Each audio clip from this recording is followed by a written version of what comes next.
Hi, this is my audience member, Elena. Say hi. Hi. Okay, and then you can go sit while I read my speech, okay? Okay. Did you know that sorority women are four times more likely to be victims of sexual violence than women who are not in sororities? My purpose today is to persuade you to agree with me that fraternities and sororities should be abolished. I'm credible to speak on this topic because I'm a current college student myself, and I'm discussing how fraternities and sororities affect college students, as well as the fact that I've conducted research on this topic from news articles, peer-reviewed articles, and journalism pieces. Some of you may have heard about the positive and negative aspects of fraternities and sororities in media outlets, or maybe both. After today, you will have enough info to confidently agree with me on abolishing fraternities and sororities. With that in mind, I will begin by discussing the problem, then examine some of its causes, and conclude by offering a solution. With our roadmap in place, let's begin with the problem. The problem is people support the existence of fraternities and sororities. For example, many college students a part of fraternities and sororities claim being in one has improved many skills like leadership and communication. According to a testimonial page for the University of New Mexico, Latoya Lazoza, current Theta Nu Xi sorority group member, claims, "My leadership skills have improved and the people I have networked with are remarkable. Being in a lifelong sisterhood is a beautiful experience." In other words, Latoya Lazoza has benefited from being in a sorority group because it's taught her valuable skills. Another example is how many members discuss getting to be a part of a community. According to the Fraternity and Sorority Life page on the Colorado State University website, Ray W. Selby, a parent of a fraternity member, claims he has also become involved in the Interfraternal Council and was recently elected to his second executive position. Since joining his fraternity, his grades have increased substantially, and so has his involvement with the community. In other words, because of joining a fraternity, this parent has been able to witness how his child has had academic success because of it, as well as business opportunities and experience. With the problem in mind, let's examine some of its causes.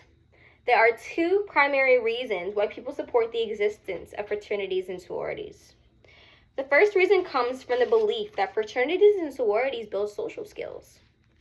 According to the Fraternity and Sorority Life page from the Illinois Wesleyan University, it states, "Through the standing of ideals, teamwork, and ritual, members of fraternities and sororities grow incredibly close with one another.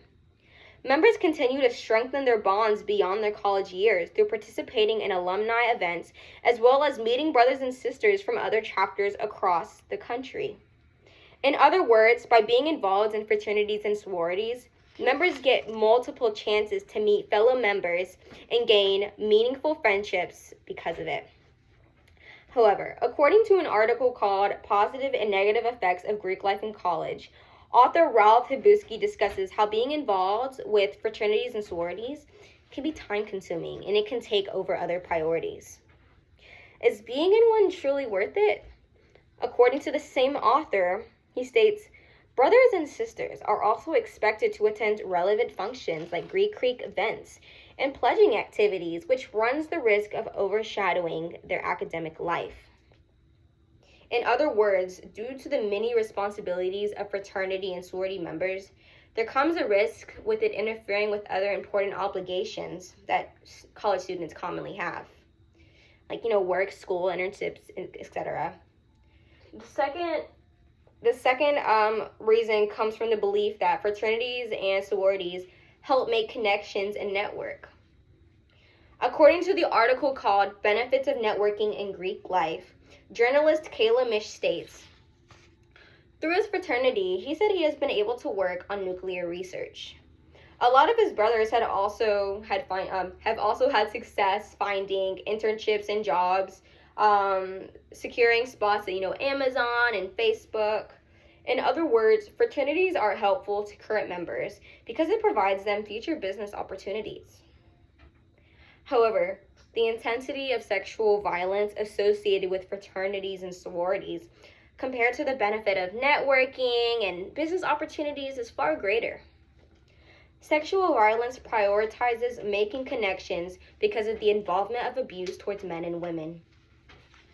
According to the article called Column, Fraternities Are Incubators of Sexual Assault and Other Violence, why is USC defending them? From the LA Times, it states, studies have found fraternity men are 3 times more likely to rape women than non-affiliated classmates. Most gang rapes reported on campus are tied to fraternities.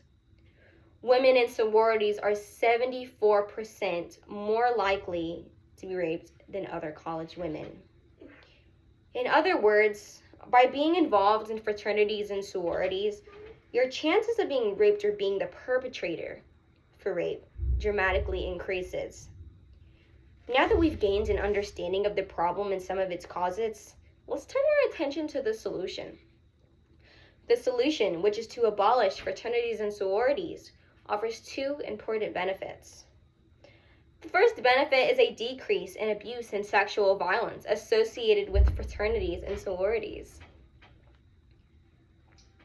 According to the article called Campus Sexual Assault Greek Life, authors Lewis and Llewellyn claim 1 in 5 women will be sexually assaulted during the first 4 years of college. In other words, this fact goes to show how prevalent sexual violence is on college campuses. The second benefit is a decrease in deaths related to hazing.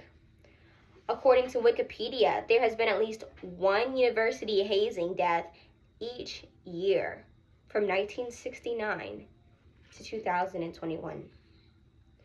According to Franklin College journalism professor Hank Newer, over 200 university hazing deaths have occurred since 1838, with the 40 deaths between 2007 and 2017 alone. Without fraternities and sororities, there wouldn't be hazing. And as a result, a decrease in hazing-related deaths. In other words, deaths associated with hazing has been going on for quite some time, and this isn't a recent issue. The support of fraternities and sororities is negatively affecting the college students near them. So let's review what we've learned today. First, we learned that the problem is people support the existence of fraternities and sororities. Fraternity and sorority members benefit from these groups by increasing leadership and communication skills. Next, we learned that 2 primary reasons why people support the existence of fraternities and sororities.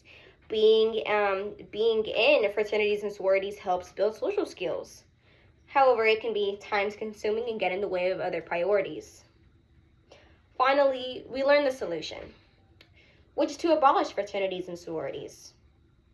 And this offers 2 independent and important benefits, and which are a decrease in sexual violence and a decrease in hazing-related deaths.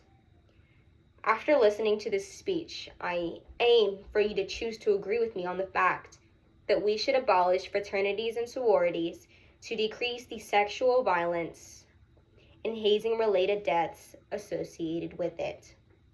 Remember that when you join a sorority as a woman or man, you are increasing your chances of being subjected to sexual violence or being the perpetrator of it versus if you didn't get involved in one.